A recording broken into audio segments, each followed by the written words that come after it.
Was سر پر پتھر کی طرح پڑتے، مشکل الفاظ اٹک جاتے، سماعت پر ہتھوڑے لگتے، اور سب سے بڑھ کر جب اندر سے کوئی میں نہ مانوں کی تسبیح مسلسل پڑھتا ہو تو ساری شیرین بیانی اور علم و حکمت دری رہ جاتی ہے۔ سچائی کی بابت لاکھ کھول کھول کر بتایا جائے، مگر جب دل پر سیاہ مہر لگ جائے تب زبان بولنا، کان سننا اور آنکھیں دیکھنا بند کر دیتی ہیں۔ اپنے سر، منہ، بالوں، گردن، ہاتھوں سے ریت جھاڑتے ہوئے وہ شدید ترین حیرانی کا شکار تھا۔ بارش میں بھیگنے کا تجربہ تو بچپن میں ہی ہو گیا کہ کس طرح موسلا دھار بارش نچر جانے کی حد تک بھگو دیتی ہے، پر ریت میں لت پت ہو جانا یہ تجربہ زندگی کا پہلا تجربہ تھا، وہ بھی کبھی ساحل سمندر پر آرام دہ حالت میں ریت پر نیند دراز ہونے کے بعد کپڑے جھاڑ لیے اور بس، مگر یہ بہت مختلف ریت تھی، سانسوں سے الجھی، آنکھوں میں بیٹھی، بالوں سے چپکی، بلکہ روئیں روئیں میں پیوست، کانوں کے سوراخ کے اندر حد تک، سر کے بالوں میں انگلی پھنسانا مشکل تھا، ناک کے اندر، اسے ان گنت چھینکیں مارنے کے بعد اب سکون محسوس ہو رہا تھا۔ سب سے زیادہ تکلیف وہ منہ کا حال تھا، اسے حلق کے اندر تک ریت گھس جانے کا شدید ترین تکلیف۔ وہ احساس تھا اس کے دانت کچ کچ کر رہے تھے۔ اس نے اپنے مضبوط جوتے کھولے، پاؤں محفوظ تھے، جوتے اوپر سے جاڑے، کپڑوں کے اندر جسم کے ہر منہ سے چپکی ریت اسے محسوس ہو رہی تھی۔ اس نے پچھلی نشست پر ہاتھ مارا اور پانی کی بوتل پکڑ جاڑ کے منہ سے لگائی۔ پائیدان کے پاس پڑے بیکار کپڑے سے جیب کو کسی حد تک جاڑتے ہوئے اسے یکدم احساس ہوا جیب سٹارٹ تو ہو جائے گی نا۔ خدشے نے پل بھر کے لیے چونکایا تھا، پر اگلے پل وہ پرسکون ہو گیا۔ یہ کیلاش کی پسندیدہ جیپ تھی جسے وہ خود ڈرائیو کرتا تھا، اور شکار پر جانے کے لیے اس کی پہلی اور آخری چوائس تھی، اور ایک شرط جیتنے کے لیے اس جیپ کا ڈرائیور آج وہ تھا۔ اس کا انداز درست ثابت ہوا، تیسری بار چابی گھمانے پر گاڑی چنگاڑی تھی اور آگے پیچھے روشنی کے لمبے سائے بچھ گئے تھے۔ اس نے چار جانب گہرا جائزہ لیا۔ اندھیری رات، گہرا سناٹا، اسے اچانک احساس ہوا کہ خاموشی اور سناٹا بے حد گہرا ہے۔ یہاں کوئی آواز نہیں تھی، کسی بھی قسم کی حرکت نہیں تھی۔ سٹارٹ جیپ کی ہلکی سی اس نے ہاتھ بڑھا کر چابی نکالی تو سناٹا ہولناک روپ اختیار کر گیا اور اندھیرے نے خوف کی شدید لہر اس کے رگوں پہ میں اتار دی۔ اسے اپنے دل کی دھڑکن باقاعدہ سنائی دے رہی تھی۔ یہاں اس کے سوا کسی چرند پرند کی آواز نہیں تھی۔ وہ کچھ ساکت بیٹھا، نگاہیں جما کر گویا گرد و پیش کو کھوج رہا تھا، جو سراسر احمقانہ عمل تھا۔ رات کے اتنے گہرے سناٹے اور اندھیرے میں گمان کی انتہا یوں تھی کہ بنائی چلی گئی ہو۔ اندھیرے میں نگاہوں کے مسلسل ارتکاز نے کچھ ہیولے واضح کیے تھے، کچھ جاڑیاں، کچھ ریت سے ٹیلے پتھر، زمین پر گہری سیاہی کی صورت ڈیری کی طرح چپکی بیلیں۔ یہاں کوئی خوشبو نہیں تھی، بدبو بھی نہیں تھی، یا ناک میں گھسی ریت نے قوت شامہ متاثر کی تھی، عجیب سی کیفیت جس کا نام مشکل تھا۔ اس نے غیر ارادی طور پر گاڑی کی لائٹس آن کر دیں۔ اسے تقویت کا احساس ہوا۔ زوردار ہوا، ریت کا طوفان جکر جب اس پر پڑا تھا تو اس نے آگے بڑھنے کی بجائے گاڑی روک دی تھی۔ یہ اس کی خام خیالی تھی کہ اس نے روکی تھی، اس نے خود ہی رک جانا تھا۔ اس نے عقل مندی کا مظاہرہ کرتے ہوئے وہیں رک جانے کو ترجیح دی تھی۔ اس نے اسٹیئرنگ کو مضبوطی سے تھام کر سر اس پر جھکا لیا تھا۔ اس نے ریت کے بگولوں سے بچنے کے لیے صحیح فیصلہ کیا تھا۔ مشکل وقت گزر گیا، اسے بس واپس پلٹ کر سیدھا جانا تھا۔ 10 سے 12 منٹ تک وہ ان چاروں تک پہنچ جاتا۔ وہ شرط جیت گیا تھا، وہ ریت پر جیپ بگا سکتا تھا، اسے قطعاً خبر نہیں تھی۔ ریت کے بگولوں کی شدت نے جیپ کا رخ بدل دیا تھا۔ اسے اندازہ نہیں تھا کہ 10 سے 12 منٹ میں اسے کہاں سے کہاں پہنچ جانا تھا۔ اس کی حیرانی کی کوئی حد نہیں تھی۔ وہ سخت ترین اچنبے کے بعد اب کچھ مشکل محسوس کرنے لگا تھا۔ اس کے اندازے کے مطابق ان چاروں کو دوسری گاڑی سمیت یہاں کھڑا ہونا چاہیے تھا، مگر یہاں کچھ بھی نہیں تھا۔ ہو کا عالم، تاریکی، آسمان پر چاند ندارد۔ وہ کمر پر ہاتھ رکھے گھوم گھوم کر اوپر نیچے ہر جانب دیکھ رہا تھا۔ جیپ کی لائٹس بے حد پاورفل تھیں۔ وہ اس کی روشنی کے سائے میں آگے بڑھا، پھر پلٹ کر پیچھے۔ نہیں، 10 منٹ ڈرائیو کی شرط تھی۔ کیلاش چیخا بھی تھا کہ ڈرائیو بھلے وہی کرے، مگر ملازم میں سے کسی ایک کو اپنے ہمراہ لے لے۔ یہ انجان راستہ ہے، چکر چلیں تو آزمودہ بندہ بھی سدھ بدھ کھو دیتا ہے۔ ریت ایک ہی پھیرے میں پرانے ٹیلے ڈھا دیتی ہے، راستے کھا جاتی ہے اور بے حد اونچے نیچے ٹیلے بنا دیتی ہے کہ مانو صدیوں سے یہی تھے۔ لوگ تجربے کی بنیاد اور سمتوں کے تعین سے پھر آگے بڑھتے ہیں، مگر وہ بھی ایک عرصے بعد دوستوں کی گیدرنگ اور بے فکری کو جی بھر کے انجوائے کر رہا تھا۔ عملی زندگی کے اتار چڑھاؤ، محنت، کوشش، کامیابی، کمپٹیشنز کی ٹینشن، ہر چیز سے دور نو عمر لڑکوں کی طرح یوں بے مقصد کی اچھل کود، خواہ مخواہ کے کہکے جیسے زمانوں کی کثافتوں کو دھو رہے تھے، جیسے آنے والے بہت سارے سالوں کو انرجی دے رہے تھے، چارج کر رہے تھے۔ اپنی اصلی زندگی میں وہ بہت ناپا تلا کم گو مغرور مصروف قاعدے سے چلنے والا بندہ تھا۔ محسوس لوگ، محسوس جگہ، محسوس انداز۔ مگر یہاں دوستوں کے درمیان وہ سب بھی اپنی اوقات کو گویا بلائے فقط انجوائے کر رہے تھے۔ مگر یہ اب اس کے ساتھ کیا ہو گیا؟ شاید میں کم چلا ہوں، تھوڑا اور آگے جاؤں تو شاید مجھ سے وقت کا تعین کرنے میں غلطی ہوئی ہو۔ وہ اپنی قیاس آرائی پر مطمئن ہوا تو جس لگا جیپ پر سوار ہو گیا۔ مجھے ناک کی سیدھ میں جانا ہے، اس نے چابی گھمائی، مگر یہ فیصلہ غلط تھا۔ اسے اندازہ ہوا تو اس نے سپیڈ کم کر دی۔ جتنی ڈرائیو وہ پہلے کر چکا تھا اور اب جو کر کے آیا تھا یہ بہت زیادہ تھی یقیناً۔ چہار اطراف کا عمیق جائزہ لینے پر اس پر شدید حیرانی اور پریشانی کا غلبہ ہوا۔ اسے کلک ہوا یہ وہ جگہ قطعاً نہیں ہے، ہو بھی نہیں سکتی۔ یہ تو سراسر جھاڑیاں، پتھر ٹیلے ہیں اور ہر صورت ایک ایسا راستہ ہے جہاں شاید کبھی انسانی قدم نہیں پڑے۔ اس پر شدید پریشانی کا حملہ ہوا۔ اس نے چابی گھمائی اور فل سپیڈ سے جیپ دوڑانے لگا۔ وہ جلد از جلد ان سب تک پہنچ جانا چاہتا تھا، مگر آدھے گھنٹے تک اونچے نیچے ڈگمگ راستوں پر جھٹکے کھانے کے بعد اس نے گاڑی کو کسی شعوری ارادے کے بنا روک دیا۔ وہ جیسے تھک گیا تھا۔ اتنا یقین تو اسے ہو چکا تھا، یہ وہ راستہ نہیں، یہ وہ جگہ نہیں۔ اس نے بہت زور سے اپنے ہاتھ اسٹیئرنگ پر مارے۔ اس کی سانس الجھی ہوئی تھی۔ اس نے غیر ارادی طور پر ماتھا پونچھا تو وہاں پسینے کی نمی تھی۔ بوتل کا بقیہ پانی حلق سے اتار جب ساکت بیٹھے بہت سے پل گزرے تو اسے ہلکی کپ کپی کا احساس ہوا۔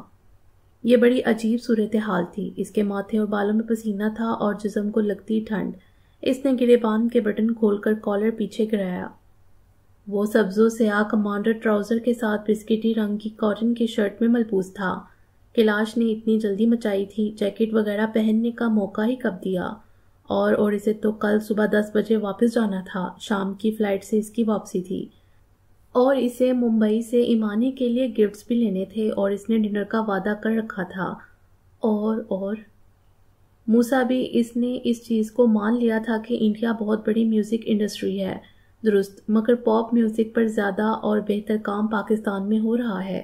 اس نے بہت سوچ سمجھ کر فیصلہ کیا کہ وہ اپنا دوسرا البم پاکستان میوزک کمپنی کے ذریعے ریلیز کرے گا۔ بہت سے لوگوں نے اسے احمق کہا، پاگل پن، مگر موسیٰ بھی فیصلہ کر کے ہٹنے والا نہیں تھا۔ وہ تھک چکا تھا ملک گھوم کر۔ اس کے پاس برٹش نیشنلٹی تھی۔ اس نے دنیا کے ہر گھاٹ کا پانی پی لیا تھا، مگر ایک بے چینی، طمانینت کا فقدان چین نہیں لینے دیتا تھا۔ دبئی کی زندگی اس کے اپنے مزاج کے عین مطابق تھی۔ وہاں وہ آزاد تھا، اس پر کوئی قدغن نہیں تھی، مگر وہ وہاں بھی بور ہو گیا۔ کبھی کبھار بے حد آزادی اور بے فکری بھی اکتاہٹ پیدا کر دیتی ہے۔ وہ انڈیا آ گیا۔ یہاں اس کے بہت اچھے دوست تھے۔ اجنبیت کا احساس نہیں تھا، سب بہت محبت سے ملتے۔ دیدائے دل راہ کیے ہوئے اور ہر نئے جانے والے کی طرح وہ فوراً متاثر ہو گیا، جھوم گیا، مگر کچھ وقت گزرنے کے بعد احساس ہوا وہ تعریف میں اسے کھا جانے والے ہیں۔ اس کے بارے میں معلومات لی جاتی تو خبر ہوتی وہ پاکستانی نژاد برطانوی ہے۔ پاکستانی، او ہاں، اس سے اجازت لینا تو دور، اس کی بے خبری میں ایک مشہور ڈائریکٹر نے اس کی البم کا گانا ساون ذرا سے رد و بدل کے ساتھ اپنے میوزک ڈائریکٹر کے نام سے فلم میں چلا دیا۔ یہاں کاپی رائٹ کے سخت قوانین تھے، جرمانے، ہرجانے، معذرت، سب، مگر کچھ بھی اس کے لیے نہیں۔ اس نے اپنے دوستوں کے سامنے فریاد کی۔ وہ چیخا چلایا، مگر نکار خانے میں طوطی کی سن لی جائے۔ اس منافقت کی دنیا میں کون داد رسی کرتا۔ اس کے گانے MTV کے چارٹ پر سب سے لمبے عرصے تک نمبر 1 رہے، مگر سالانہ ایوارڈ میں اس کا ذکر تک نہ تھا۔ ایک آدھ بار تو ایسا اتفاق ہو جاتا ہے، مگر بار بار۔ موسیٰ سر پکڑ کے بیٹھ گیا۔ اس نے یہ سب سن رکھا تھا، دیکھا بھی تھا، مگر اب جب خود جھیلا تو یقین ہو گیا۔ موسیٰ بھی نے صحیح فیصلہ کیا تھا۔ اسے پاکستان میں رہ کر اپنا کیریئر بنانا تھا۔ اسے خود پر بھروسہ تھا اور ذات کا یہی یقین کامیابی کی ضمانت۔ میں نے تو سوچا آپ نے اس روز کے بعد آنا چھوڑ دیا ہے، مگر آپ تو موجود ہیں۔ اور میں نے یہ سوچا مولانا کہ آپ تائب ہو گئے۔ مفتی عبید الرحمان نے جوابی حملہ کیا۔ محی الدین سہگل دل سے ہنسے۔ انہیں ان کا شیطانی کہکا ناگوار محسوس ہوا، پر اتنے دن بعد اپنے کالج کے زمانے کے دوست کو، جو 4 برس ان کا روم میٹ رہا تھا، دیکھ کر وہ ہمیشہ دل سے خوش ہوتے تھے۔ دونوں میں بظاہر کوئی چیز مشترک نہیں، مگر جوانی کا ایک وہ سنہرا دور جب صرف صبح سے شام کرنے کی فکر ہوتی ہے۔ خواہشات، ترجیحات، خواب، مسائل، فکر، سوچ، سب کے کندھے پر گٹری دڑی ہوتی ہے، مگر اس کا منہ بند ہوتا ہے۔ گٹری ایک بار کھل جائے پھر راہیں جدا ہو جاتی ہیں۔ سوچ، خواب، فکر اور میں کی چابک ہر بندے کو پھر اپنی مرضی سے دوڑاتی ہے۔ محی الدین سہگل نے جلد شادی کر لی اور پھر وہ امتحان پر امتحان پاس کرتا، ایک مستقل امتحان بیوروکریسی میں شامل ہو گیا جس کا نتیجہ دنیا میں نہیں نکلتا۔ ادھر عبید الرحمان مزید دینی تعلیم حاصل کرنے کے لیے دنیا بھر کی جامعات سے خوشہ چینی کرتے رہے۔ فیڈرل کمیشن کے امتحانات کا ایک انت ہوتا ہے۔ مذہبی علم کے طالب علم گود سے گور تک بستہ اٹھا کر چلتے ہیں، ان کا سلیبس کبھی مکمل نہیں ہوتا، سو مفتی عبید الرحمان ابھی تک خود کو طالب علم مانتے۔ دونوں میں کوئی قدر مشترک نہیں تھی، مگر سالوں بعد ملنا، اور اب جب سے محی الدین سہگل نے یہاں ڈیفنس میں گھر بنا لیا تھا تو کبھی کبھار کا یوں راہ میں ملنا دونوں کے لیے بے حد خوشی کا باعث ہوتا۔ سنہری فریم کی اینک، گرے بال اور گرے فرینچ کٹ داڑھی کے ساتھ محی الدین آج گرے کلر کے ٹریک سوٹ میں بے حد فریش اور خوش لگ رہے تھے۔ مولانا آپ بہت خوش ہیں؟ مفتی صاحب بہت موڈ میں اور بعض اوقات جل سڑ کر انہیں مولانا پکارا کرتے۔ وہ تو ہیں ہی مگر آپ اتنے دن کہاں تھے مفتی صاحب؟ پارک انتظامیہ نے آنے پر پابندی عائد تو نہ کر دی تھی؟ لا حول ولا، وہ برا فروختہ ہو گئے۔ ارے میں نے خود ہی فجر کے فوراً بعد آنا شروع کر دیا اور تم جیسوں کے آنے سے پہلے واپسی۔ ان کا جلا کٹا انداز محی الدین پھر دل کھول کر ہنسے۔ تم کچھ زیادہ کہہ کے نہیں لگا رہے؟ لگا رہا ہوں لا حول ولا، وہ بنا گئے۔ اب تمہاری طبیعت کیسی ہے؟ واک کا فائدہ ہوا یا محترم یوں ہی ہافتے آ جاتے ہیں؟ محی الدین نے ہم قدم چلتے ہوئے ان کے شانے پر ہاتھ رکھ دیا۔ الحمدللہ بالکل افاقہ ہے، مگر یہ معلوم ہوا کہ اب جب تک زندگی ہے یہ روٹین تو رکھنی پڑے گی۔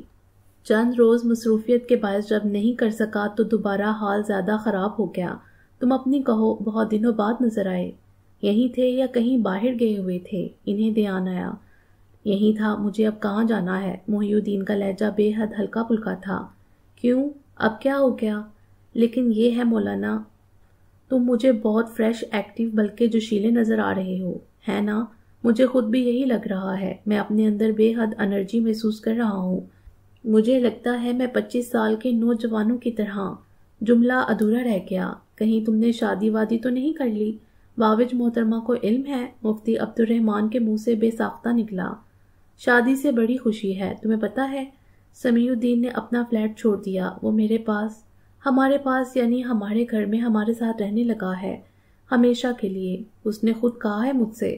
واقعی محی الدین، یہ تو باعث خوشی ہے۔ اللہ تمہیں اولاد کی خوشیاں عطا فرمائے، میں تمہارے لیے دعا گو ہوں۔ عبید الرحمان صاحب بھی دل سے مسکرائے، وہ قریبی بینچ پر ٹک گئے۔ آج محی الدین سہگل کا بہت بولنے کا دل تھا اور انہیں سن کر وہ ان کی خوشی میں شامل ہو سکتے تھے۔ اے بنی اسرائیل، یاد کرو تم لوگ میرے ان احسانوں کو جو کیے میں نے تم پر، اور پورا کرو تم۔ میرے عہد کو پورا کروں گا میں تمہارے عہد کو، اور صرف مجھ سے ڈرو۔ البقرہ آیت نمبر 39۔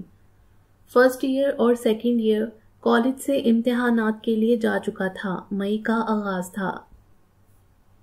BA BSc کی لڑکیاں بے فکری سے سارے کالج میں دندناتی. پڑھائی زور و شور سے چل رہی تھی. بامشکل فری پیریڈ ملتا. چل چلاتی دھوپ صبح ہی سے ہر کونے خدرے میں رات تک کے لیے گھس کر بیٹھ جاتی. اتنے بہت سے دنوں کے بعد آج اچانک چوتھا اور پانچواں پیریڈ فری مل گئے.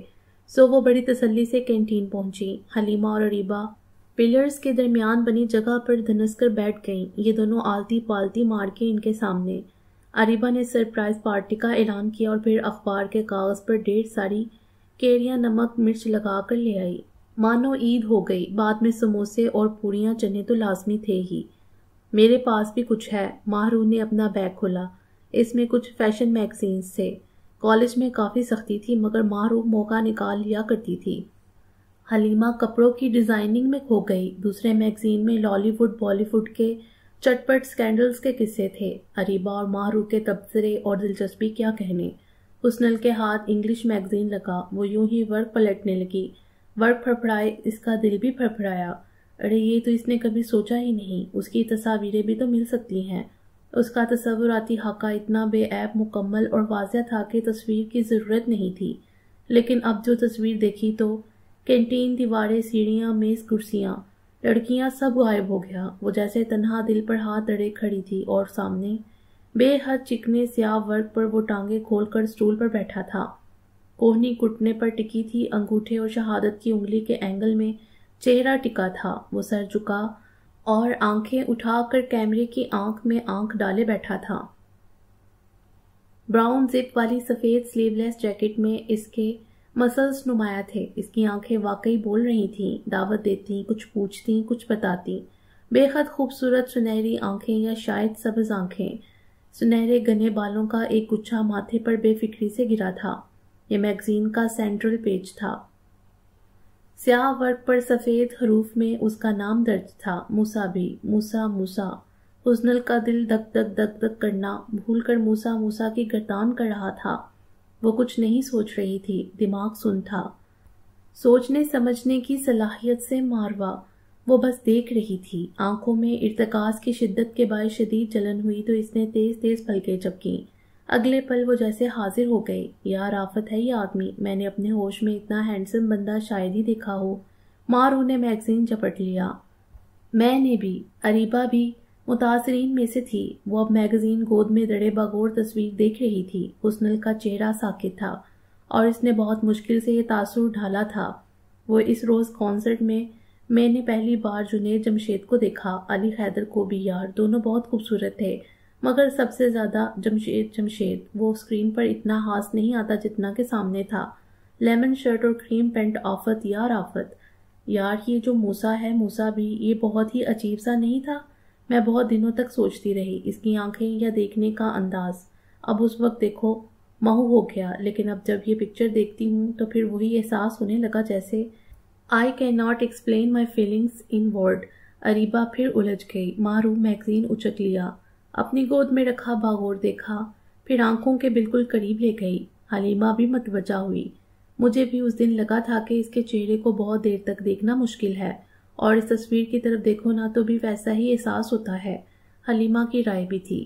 اریبہ خوش ہو گئی. وہ اس طرح وضاحت نہیں کر پائی تھی. تم نے اپنی رائے نہیں دی. کیسا لگا اس کی طرف دیکھ کر؟ کوئی نہیں کچھ نہیں. کچھ بھی تو نہیں. وہ ہکلا سی گئی. اسے دفع کرو. لڑکا بے حد دلچسپ اسمارٹ ہینڈسم زبردست ہے.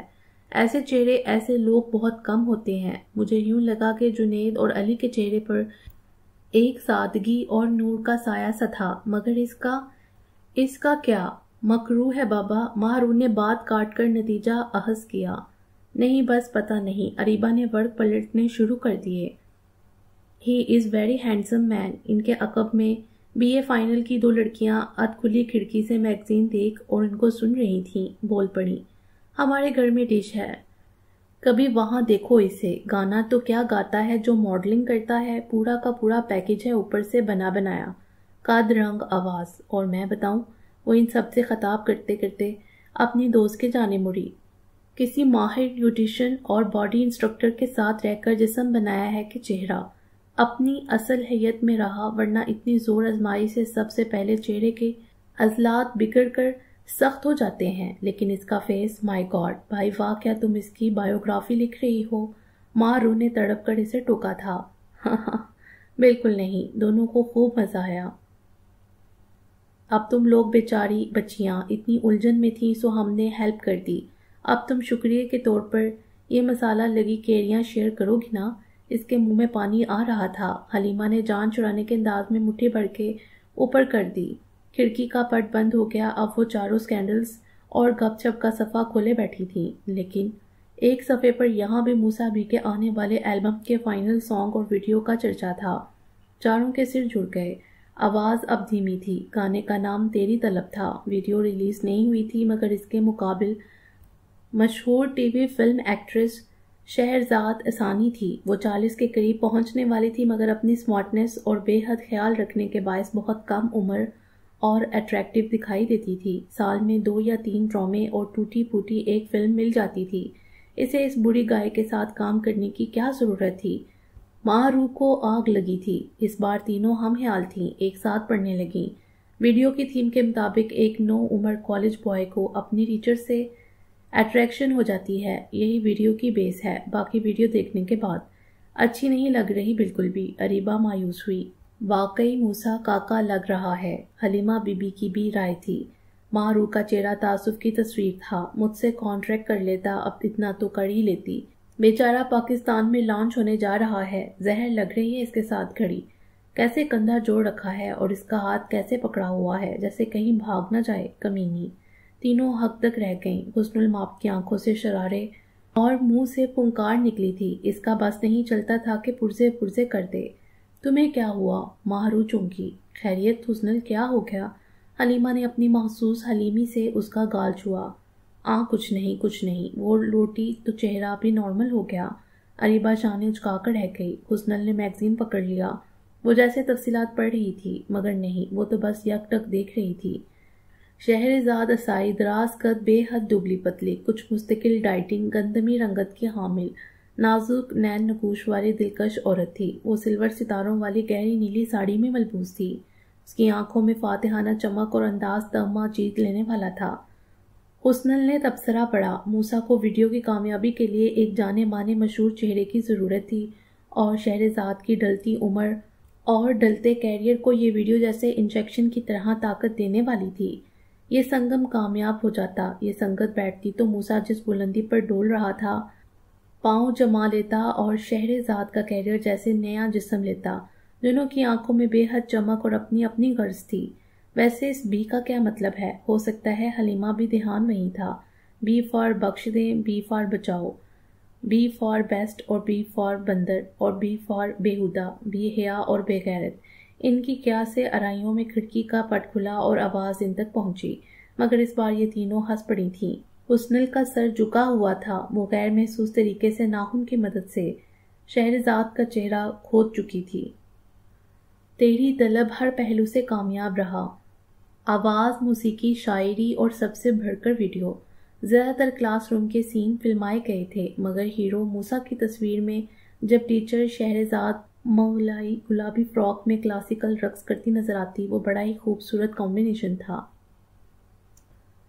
موسیٰ بھی کے قدم بلندی پر تو تھے ہی، مگر اب جیسے مضبوطی سے جگہ بنا کر جم گئے، اور اس سے زیادہ مضبوط وہ دوستی رہی جو 3 ماہ کے قلیل عرصے میں اس کے اور شہرزاد احسانی کے درمیان پروان چڑھی۔ حساب موسیٰ کا بھی بہت اچھا تھا۔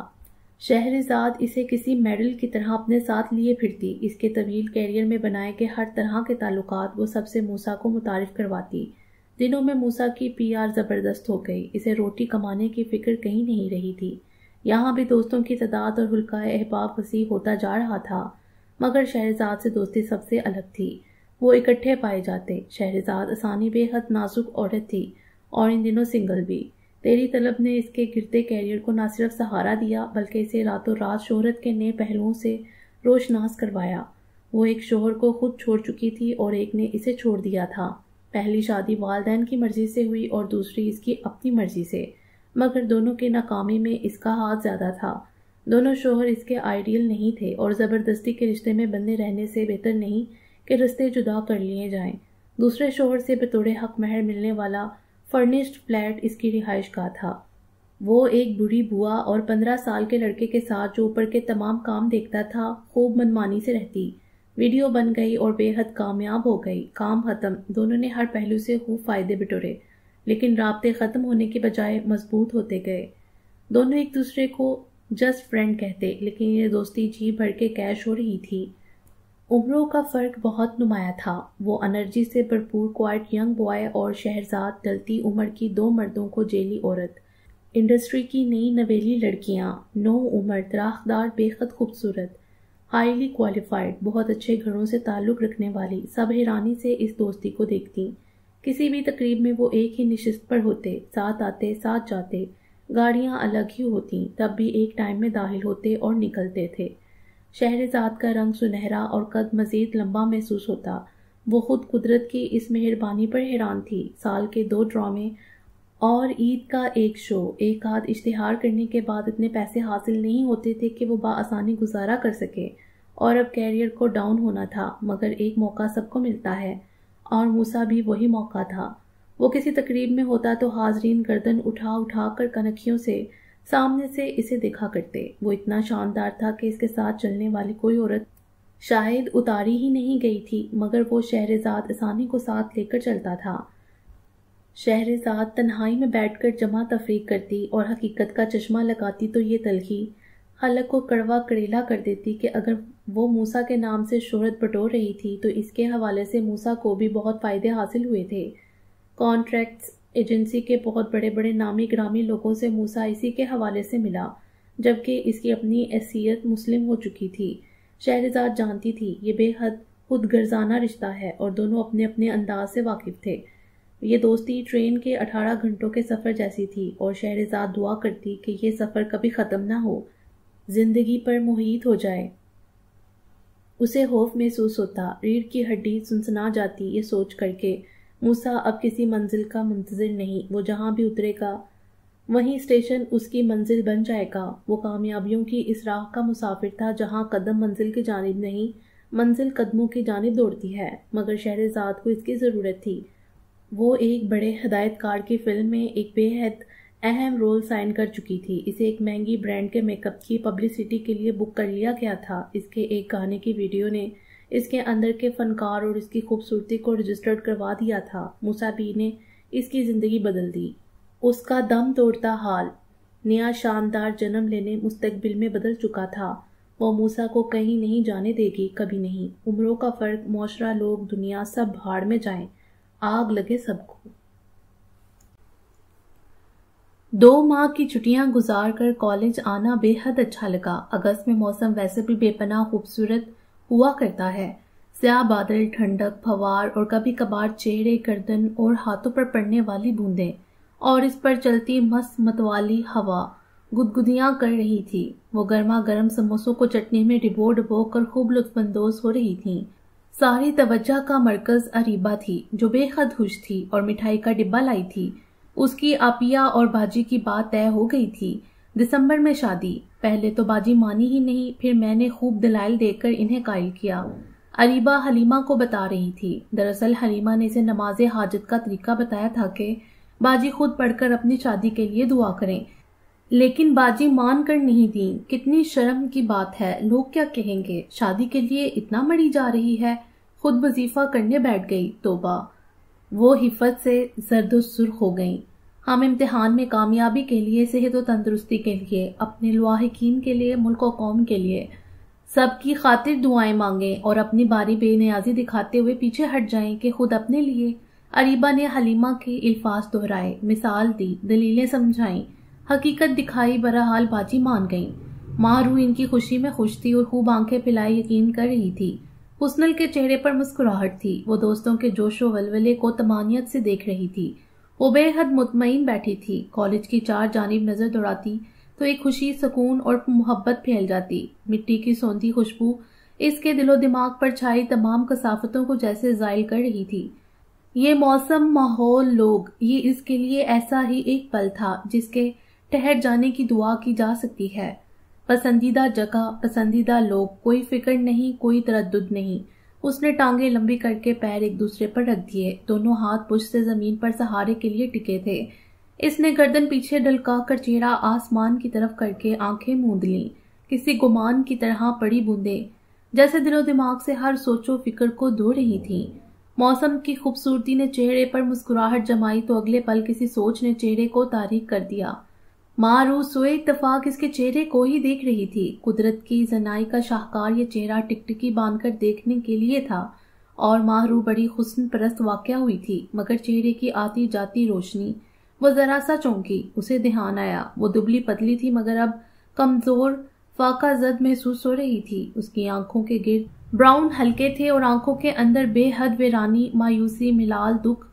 وہ خاموش طبع تھی، نک چڑی، بیزار، خودغم، جلا کٹا بولنے والی، مگر اتنی بے بسی کا تاثر، ناکامی کا مضمون، ہار کا عنوان بنا اس کا چہرہ کسی ان دیکھے ان جانے دکھ کی اماج کا بنا ہوا تھا۔ ماہرو نے دھیرے سے حلیمہ کا شانہ ہلایا اور اریبہ کو آنکھ کے اشارے سے حسنل کی جانب متوجہ کیا۔ اسے کیا ہوا ہے؟ حلیمہ تو خود کب سے محسوس کر رہی تھی۔ دوبارہ دیکھنے لگی۔ اریبہ نے شانے اچکا دیے۔ ماہرو اس کے چہرے کے سامنے چٹکی بجا کر متوجہ کرنے ہی والی تھی کہ آسمان کا سینہ شک ہو گیا۔ کبھی کبھار محاورے غلط بھی ہو جاتے ہیں۔ گرجنے والے بادل برس پڑے تھے اور کھل کے برس رہے تھے۔ وہ گرتی پڑتی اپنا سامان سنبھالتی بھاگی۔ دیگر تمام لڑکیاں بھی جدھر سینگ سمائے کے مصداق دوڑ پڑیں۔ کچھ ڈھیٹ کتابیں بیگ محفوظ مقام پر پہنچا کر بارش میں جھومنے لگیں۔ ان میں ماہرو بھی شامل تھی۔ اس نے اریبہ کو بھی شامل کر لیا۔ وہ ایک دوسرے کے ہاتھوں کو کینچی کر کے پکڑے کھلے آسمان تلے گھوم رہی تھی۔ گھر جانے، کپڑے بھیگنے کی فکر کسی کو نہیں تھی۔ حلیمہ درخت کے سائے میں بہت ساری لڑکیوں کے ساتھ بارش کی دھاڑ کو سرخوشی کے عالم میں تک رہی تھیں۔ کچھ اپنی ہتھیلیوں میں پانی بھر کر اچھال رہی تھیں۔ بے خودی کا عالم تھا، سرمستی کی انتہا۔ چکر کھا کے گرنے والی مارو نے خود کو سنبھالتے ہوئے سامنے نگاہ کی۔ حسنل سیڑھی پر بیٹھی تھی اور اس پر خوب بارش برس رہی تھی۔ اس کے بال، چہرہ، کپڑے سب بھیگ رہے تھے، پر مارو نے اسے آنکھیں مسلتے دیکھا۔ اس نے یہ بھی جان لیا کہ حسنل ماں بے حد بے تحاشا ہچکیوں سے رو رہی ہے۔ بارش نے دم بھر لیا تھا۔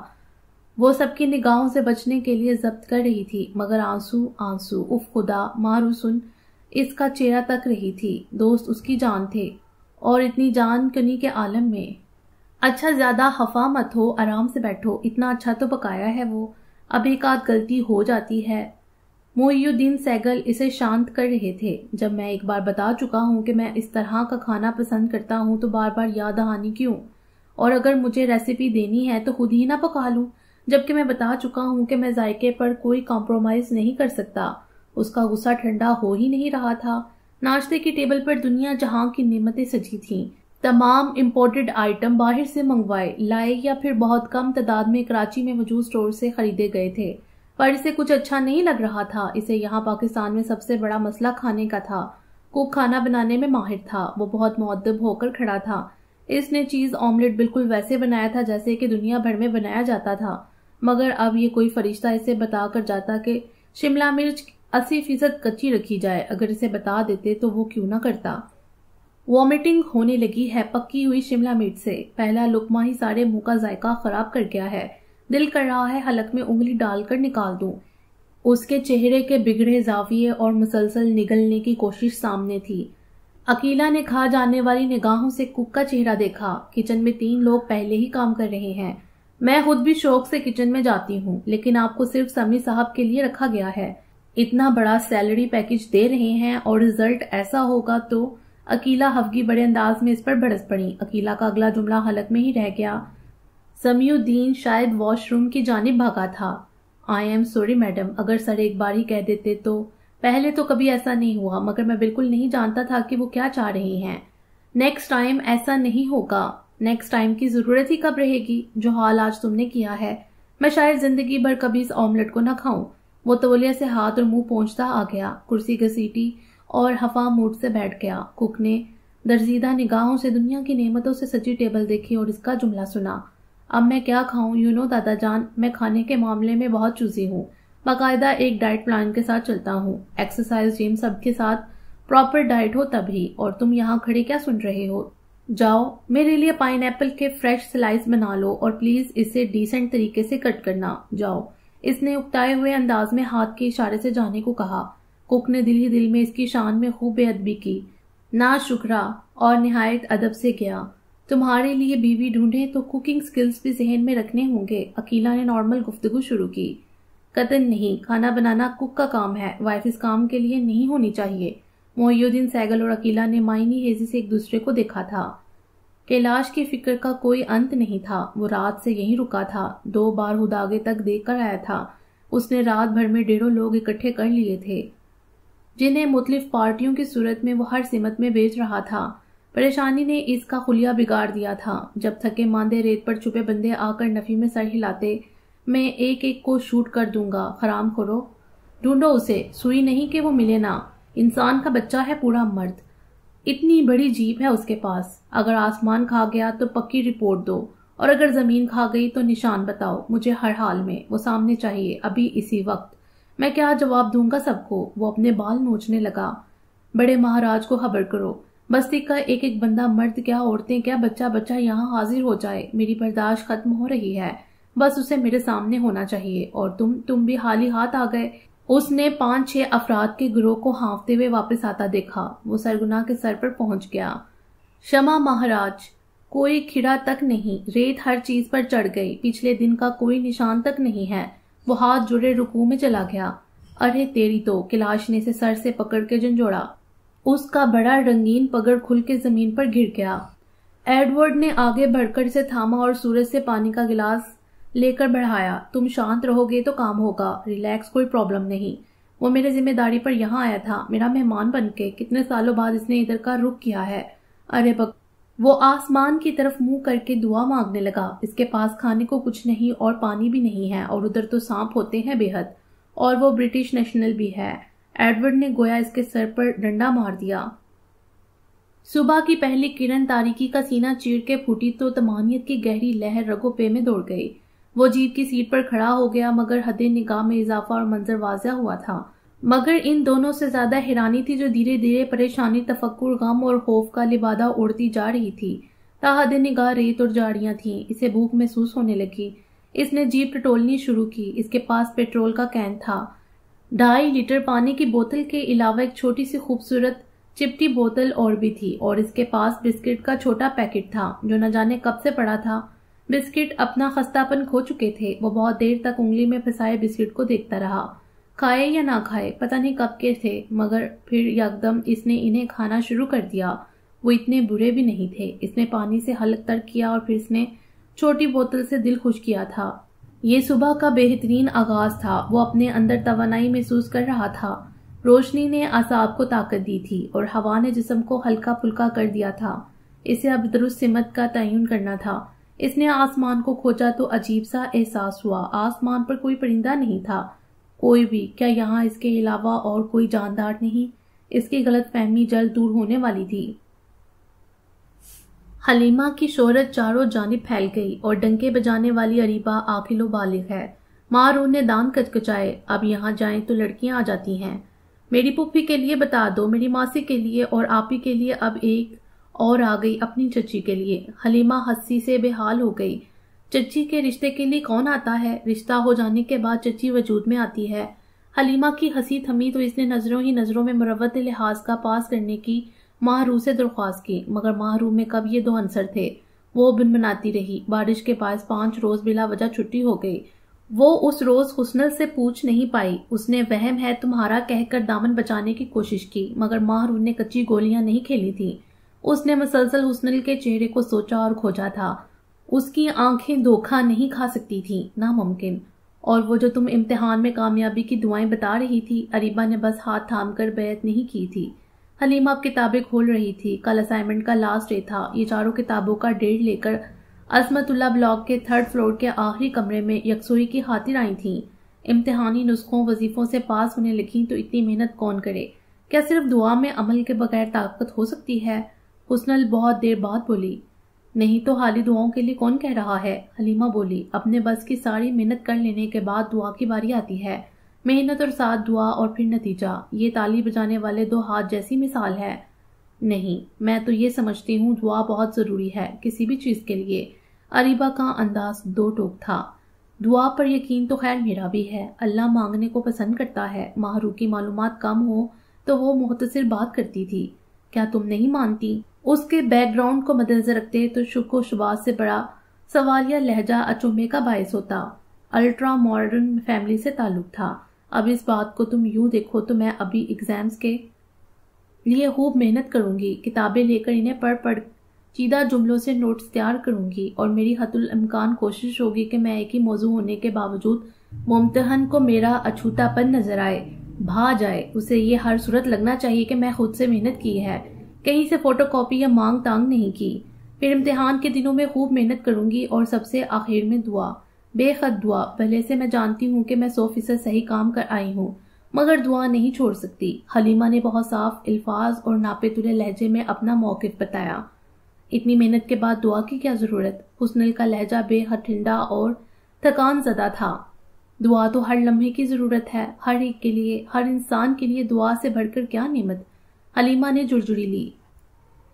میری محنت ضائع ہو سکتی ہے، میرے پیپرز جس دن میں جا رہی ہوں اسے آگ لگ سکتی ہے، بارش میرے لکھے کو مٹا سکتی ہے، پیپر چیکر کی چائے یا بڑا پانی کا جگ لکھنے کو ہلت ملت کر سکتا ہے، میرے پیپرز کی پنس کھل کر کسی اور سے گڈمڈ ہو سکتی ہیں، میں پیپرز کرتے وقت بیمار ہو سکتی ہوں، امتحان ہال میں مجھے غشی کا دورہ پڑ جائے، مجھے کوئی ایسی خبر ملے کہ میں کچھ لکھ نہ پاؤں، خدا نہ خواستہ۔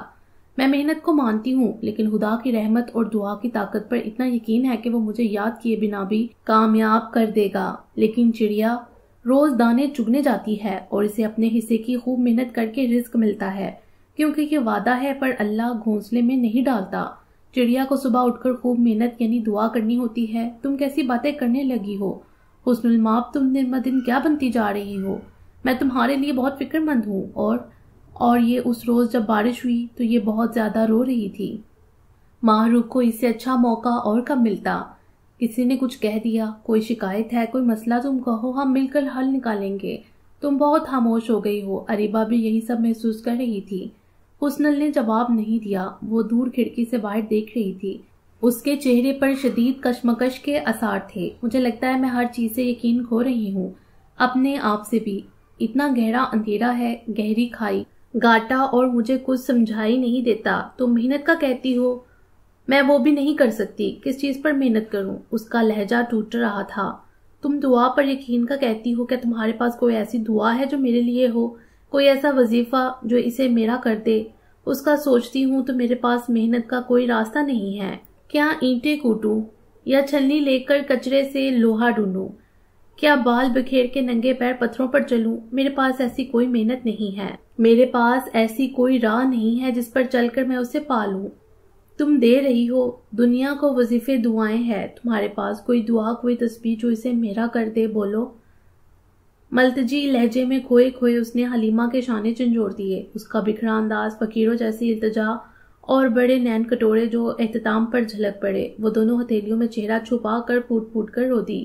اس کا جسم ہچکولے کھا رہا تھا۔ ماہروخ ساکت، اریبہ حق تک تھی، اور حلیمہ کا چہرہ بگڑا سا تھا۔ کیا جو اس کی سمجھ میں آ رہا تھا حسنل نے وہی کہا تھا؟ کون ہے وہ؟ بہت دیر بعد اریبہ اور ماہروخ کی منہ سے ایک ساتھ برآمد ہوا، جبکہ حلیمہ اسے زمانوں سے جانتی تھی۔ اس کے گھر کو، احباب کو اس کے ساتھ آتی جاتی تھی۔ وہ قیاس کے گھوڑے دوڑا دوڑا کے ہلکان ہو رہی تھی۔ اب بولتی کیوں نہیں ہو؟ کون ہے؟ کہاں ملے تم لوگ؟ کیسا ہے؟ کیا رشتہ دار ہے؟ کوئی پڑوسی؟ اریبہ اور ماہروخ تابڑتوڑ سوال کر رہی تھیں۔ ان کی عجلت حد سے سوا تھی۔ کبھی نہیں ملے۔ وہ میرے تصورات کا بادشاہ تھا، اور میں اپنی دنیا میں خوش۔ نہ گھر کا ڈر، نہ چوری پکڑے جانے کا خوف، نہ دنیا کی زبان، نہ عزت بے عزتی کے مسئلے۔ میں سب کے درمیان ہوتے ہوئے، کھاتے پیتے چلتے ہوئے اسے اپنے سامنے پا کر خوش ہو لیتی تھی۔ وہ اپنے وجود میں اس قدر مکمل تھا، اس کا ہیولہ اتنا جاندار کہ مجھے کبھی احساس ہی نہ ہوا کہ وہ مجسم میرے سامنے آ جائے، میرے ساتھ رہے۔ خدا کی قسم حلیمہ، میں ساری زندگی اس تصوراتی خاکے کے ساتھ بڑے مزے سے جی لیتی۔ وہ موجود ہوتا تو مجھے ارد گرد سے بیگانہ کر دیتا۔ میں اچھے کپڑے پہن کر تیار ہو کر خود کو آئینے میں دیکھتی تو وہ سراہنے کو میرے عقب میں آن کھڑا ہوتا۔ اس کی آنکھوں سے مسلسل آنسو بہہ رہے تھے، مگر وہ رکے بنا بولے جا رہی تھی۔ حلیمہ کا سانس خشک تھا۔ ضبط گیریاں نے اریبہ کے نقوش بگاڑ دیے تھے۔ چند پل جاتے کہ وہ کندھے سے کندھا ملائے دھواں دار شروع ہونے والی تھی۔ ماہروخ کا ایک ہاتھ ڈیسک پر اور دوسرا دل کے پاس دڑا تھا۔ وہ ناقابل فہم نظروں سے حسنل کی ٹوٹی بکھری حالت ملاحت کر رہی تھیں۔ اس کی ذہین دوربین نگاہیں جیسے اس کو اندر تک چیر پھاڑ ڈالنا چاہتی تھیں۔ لیکن تمہیں خبر نہیں ہچکی، وہ روئی۔ وہ ایک روز مجسم ہو کر میرے سامنے آ گیا اور میں نے کبھی سوچا بھی نہیں تھا کہ وہ کبھی اس طرح میرے سامنے۔ میری پلکیں اپنا میکینزم جھپکنا بھول گئیں۔ مجھے یاد ہے اس دن میرے سینے سے ایک بار بھی دک کی آواز نہ ابھری، اور اس نے مجھے پہچاننا تو درکنار، اس نے میری طرف نگاہ غلط سے بھی نہ دیکھا۔ بے وقتی کے احساس نے اس کی رنگت چھین کر سفیدی اس کے چہرے پر لیپ دی اور بہتی آنکھوں کی ویرانی۔ اسے اچانک دیکھے تو خوف سے چیخ پڑتے۔ بابائے اردو کی جانشین نہ بنو، بند کرو یہ لفاظی، سیدھا سیدھا نام لو۔ مارو نے اسے کندھوں سے تھام کر جھنجھوڑ دیا۔ ابھی بھی وہ سامنے ہے اور ایک بار پھر ادھر نہیں دیکھتا۔ کیا اسے خبر نہیں کہ میرا کیا حال ہے؟ دیکھو کیسے کیسے ہنس رہا ہے۔ وہ کھڑکی سے باہر جیسے اسے دیکھ رہی تھی۔ اریبہ کے چہرے پر خوف کے تاثرات آ گئے۔ کہیں حسن پر کوئی جن تو عاشق نہیں ہو گیا تھا؟ ماہرو چیل کی طرح لپکی اور کھڑکی میں ٹک گئی۔ اسے تو کچھ نظر نہ آیا۔ پی پی پاں پاں کرتا ٹریفک۔ بشرا زیدی، پل کے پاس بیٹھی فقیروں کی جوڑی، برگر والے انکل۔ حسنل کی نگاہوں کے تعاقب میں نگاہیں حبیب بینک تک سے ہو آئیں۔ اس نے الجھ کر اریبہ اور حلیمہ کو دیکھا اور نفی میں گردن ہلائی۔ اریبہ کو اپنا خدشہ درست معلوم ہونے لگا۔ وہ یکدم کھڑی ہو گئی۔ مارو نے بہت گہرائی سے حسنل کی نگاہوں کا پیچھا کیا۔ حبیب بینک کے اوپر بہت بڑا بل بورڈ تھا۔ اس پر کسی مشروب کی تشہیر کی گئی تھی، اور گلاس ہونٹوں سے لگائے گیلے بال بکھرے سے ماتھے پر گرے تھے۔ بے حد فریش ہو جانے کا گمان دیتا ماڈل مارو نے پا لیا تھا۔ اس کے چہرے پر حیرانی کے تاثرات نے شدید بدصورتی پیدا کر دی تھی۔ اس نے بہت کچھ سوچ لیا تھا، مگر یہ یوں اس نے انگلی سامنے کر کے حسنل سے تائید چاہی۔ اسے جواب کی بے پناہ جلدی تھی، مگر جو جواب حسنل دیتی وہ کبھی نہیں۔ اریبہ اور حلیمہ بھی کھڑکی میں گھس آئیں۔ وہ نہ سمجھی کے عالم میں حسنل کا چہرہ، ماہرو کی انگلی اور باہر ہراساں سی دیکھ رہی تھیں۔ ماہرو کا وجود ریت کا مجسمہ تھا اور حسن الماپ کی اس بات والی جنبش نے اسے ڈا کر زمین بوس کر دیا۔ وہ تینوں نڈال، حسنل اور بے حد فریش اور دلکش نظر آتے موسیٰ بی کو یوں دیکھتی تھی جیسے بھوت کو دیکھ لیا ہو۔ اتنا تو وہ بیوہ ہو جانے پر بھی نہ روئی ہوں گی جتنا ایک ہفتے میں خود کو نچوڑ چکی تھی، اور کسی ایک بات پر رونا نہیں آتا تھا، 100 باتوں پر ایک کے بعد ایک، اور پھر یہ کہ وہ رونے تک کے لیے اہتمام کرتی، تخت پر تکیہ لگا کر بیٹھ جاتی، پانی کا گلاس بھی پاس رکھ لیتی، منہ سے کلام تک بند کر دیا تھا، کام بھی نہیں لینا تھا، اور رونا شروع۔ ایسے بھی کرتا ہے کوئی بھلا؟ اور وہ بھی منع نے، اتنا بڑا دھوکا، ایسا کھیل، وہ بھی اپنی ماں سے۔ جوانی میں ایسی غلطیاں ہو جاتی ہیں ہتیجہ، ہم سمجھائیں گے نا اسے۔ باوج اسے تسلیاں دیتی۔ سب انہیں تلخم سے دیکھتے اور انہیں خود پر ترس آتا۔ ارے لوگ کیا کہیں گے؟ میرے بیٹے نے، ہائے ہائے، ان سے بات پوری نہ ہوتی، غش آ جاتا۔ اس دن کے لیے پالا تھا، اس کے باپ کو کیا منہ دکھاؤں گی؟ یہ کی میں نے تربیت، ارے میں نے تو تربیت میں رات دن ایک کر دیے، اپنی جان گروی رکھ دی۔ 10 لوگ دوسرے نکاح کا پیام لائے، مگر بیٹے کی ماں ہونے کے زام میں سب کو جواب دے دیا۔ میں نے کہا شادی کروں گی تو اولاد بھی ہوگی، اس یتیم سے توجہ ہٹ گئی تو اللہ کو کیا جواب دوں گی؟ ہائے میرے اللہ، میں بے خبر تھی، تو واقف حال تھا، تو ہی میرے قدم روک لیتا، میں اس گھر کا منہ دیکھنے سے بچ جاتی۔ ہائے منع، ہائے، مجھے کہتا ہے امی تھوڑی کالی ہے، ہائے اور زیادہ کالی ہو جاتی بھلے سے، مگر کالی کملی والے کی ماننے والی ہوتی نا۔ وہ مسلمان ہونے کو تیار ہے امی۔ نہیں، انہیں تخت کرنٹ مارتا۔ آپ اتنا برا ریئیکٹ کیوں کر رہی ہیں؟ وہ جھنجھلا گیا۔ وہ اہل کتاب سے ہے، کتاب ہی کا تو سارا فرق ہے۔ وہ ہاتھ ملنے لگیں۔ آپ سے کہا تو ہے وہ مسلمان ہوگی پھر نکاح ہوگا، تو ابھی تک نکاح کی بات پر قائم ہے۔ وہ دم بخود تھیں۔ ہاں امی، زندگی موت کا سوال ہے یہ میرے لیے، یہی تو میں سمجھانا چاہ رہی ہوں۔ وہ اچک کر سیدھی ہوئی۔ میری موت کا سامان ہے یہ منع، میں نے مر جانا ہے، بلکہ کچھ کھا پی لینا ہے۔ اگر دوبارہ یہ بات کی نہیں کرتا مگر مجھ سے پھر شادی کا مت کہیے گا۔ ہیں؟ ان کے دل پر ہاتھ پڑا۔ ایک سے ایک مسلمان، حافظ قرآن، ڈاکٹر، انجینئر لڑکیوں کے رشتے پڑے ہیں، تو جس پر ہاتھ رکھے میں، ہاتھ تو میں رکھ چکا ہوں امی، تو پھر میری موت کا انتظار کر۔ بلکہ انہوں نے یکدم اس کے دونوں ہاتھ جھٹک کر اپنی گردن پر رکھ لیے اور اپنے ہی زور سے دبانے لگیں۔ پہلے مجھے مار دے، مار مار دبا دے میرا گلا، کیونکہ میرے جیتے جی تو آکھ کھانسی کا شدید پھنڈا لگ گیا۔ تخت پر ڈہ گئیں۔ منا جو اپنے ہاتھ چھڑانے کے لیے بے حال ہو رہا تھا، گود میں سر لے کر چومنے لگا۔ امی امی۔ کتنے بہت سے دن گزر گئے، ایسے کہ بہار آ کے چلی بھی گئی، خزاں نے درختوں کو برہنہ کر دیا خشک گرد آلود ہوائیں سارے شہر میں چکراتی، بند کوڑوں سے ٹکراتی، روشن دانوں سے سر پٹکتی اور بے دم سانسیں بھرتی۔